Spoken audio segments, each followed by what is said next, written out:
Toronto Maple Leafs might have a huge goaltending problem on their hands, which they didn't expect. Auston Matthews continues to rewrite Leafs history books with his 63rd goal of the season, and the Leafs drop a huge game to Tampa Bay in Toronto. All of that and more in this episode of Leafs Digest. Welcome back to Leafs Digest. My name is Darius Domingues, and guys, we've noticed that about 80% of you watching your videos are not actually subscribed to the channel. So if you want to do yourself a favor, hit that subscribe button so you can stay up to date with everything Toronto Maple Leafs.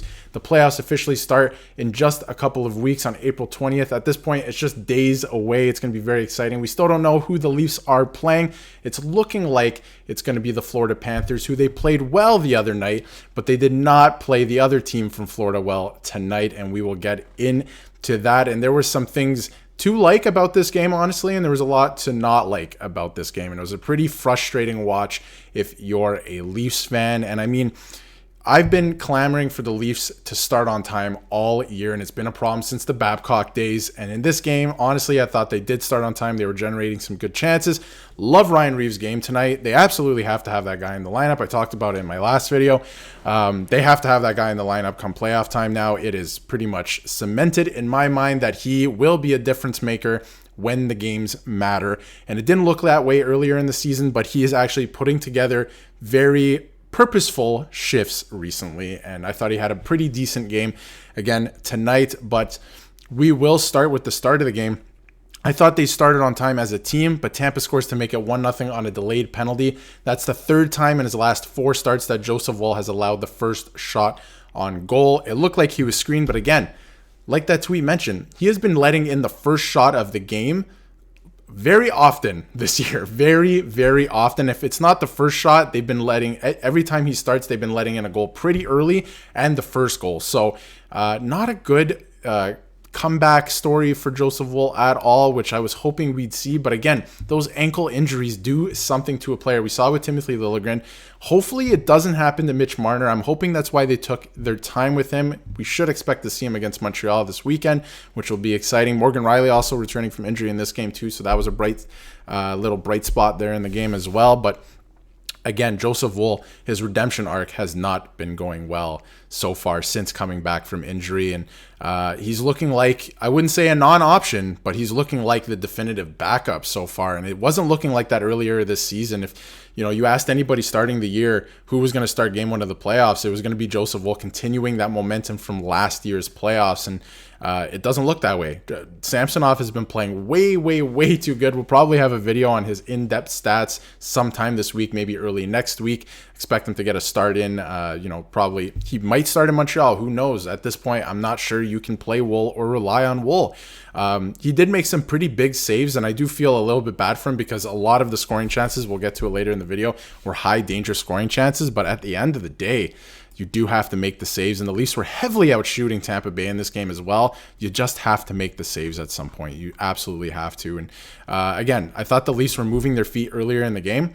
The first period was fantastic. I thought they were playing good even though they were down, and it just did not continue that way. And obviously we'll get to Matthews back on pace for 70 goals. This guy has been an absolute freak this year. I mean, he's on pace for the first 70 goal season in 30 years. So that's going to be pretty special if he gets that. And if anyone's going to do it, I think it's him. I don't think he's necessarily focused on it. I think he is more focused on the playoffs, but wouldn't that be nice to get it? There are just a few games left, and if he scores pretty much at a goal a game pace, which he's done at times in the last 2 and 3 seasons, I think he can get it done. So that would be very fun to watch. And he's been getting praise from obviously his own teammates and players around the league, and it continued again tonight, and also coaches around the league, but it continued again tonight with Stamkos on what it's like to score 60 goals. It's just a supreme confidence when you have the puck, especially in certain areas. It really is a feeling that you wish you could bottle and have every night, and says that it's no surprise what Matthews is doing this season. And honestly, it isn't. We have seen it before. Obviously, he's going above and beyond, like getting 3 more goals than he did setting the record 2 seasons ago.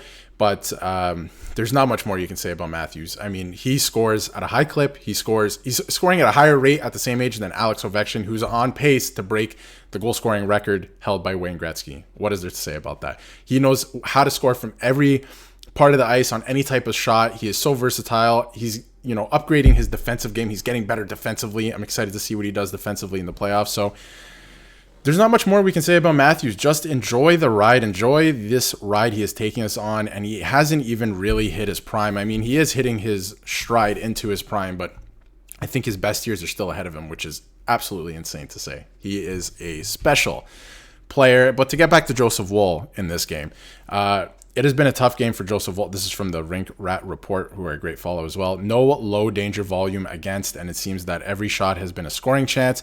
There have been some good saves that he has made tonight, and that was a great compilation that he put together. He did make some great saves. A lot of the scoring chances were high danger scoring chances from Tampa. They had very little shots in this game. The Leafs were heavily out shooting them, but a lot of their scoring chances were high danger scoring chances, and Woll did make some big saves. I'm not here to absolutely dump on Woll. I'm just saying, as a bigger sample size, there are problems in his game since he's come back from injury, including letting the first shot in of a game every time it's a goal, right? And that is not the way you want to start a game. And they've been starting that way 3 out of his last 4 starts. You don't want to start your game like that. It puts your team behind. But another part of the game to like, Ryan Reaves. Ryan Reaves drops the gloves, trying to get... This is why he's in the lineup. This is why I was even critical of him earlier in the season, all right? I will admit to that. This is exactly why he's in the lineup. You're in the third period. Your team's not getting anything going. You're down 3-1 to a team in Tampa who knows how to defend. They have a culture built in there. They're probably going to lock it down for the rest of the game. You're not going to get anything going. So he gets the bench going. He gets the fans into it. The building, by the way, very different from Buffalo on Saturday. Very quiet. The atmosphere was not really there, which is unfortunate. It's hard to get, that adrenaline boost if you're on the bench from nobody making noise.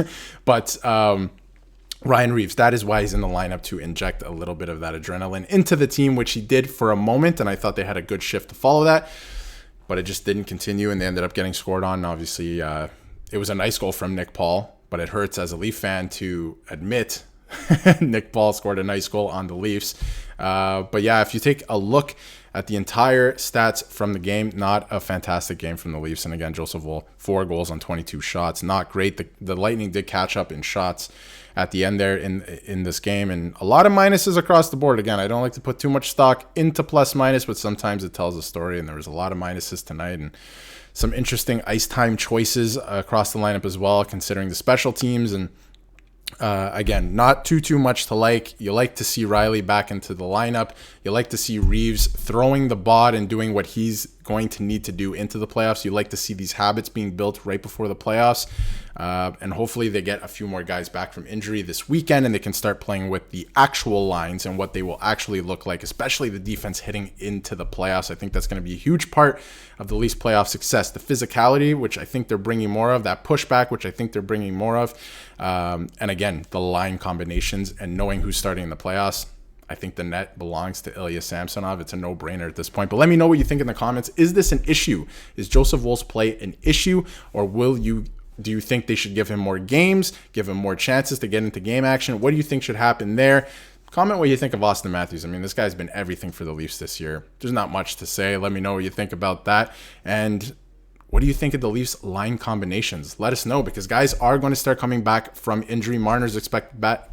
Edmondson might be back next week. So what do you think of the Leafs line combinations? And Nick and I will see you for another video tomorrow.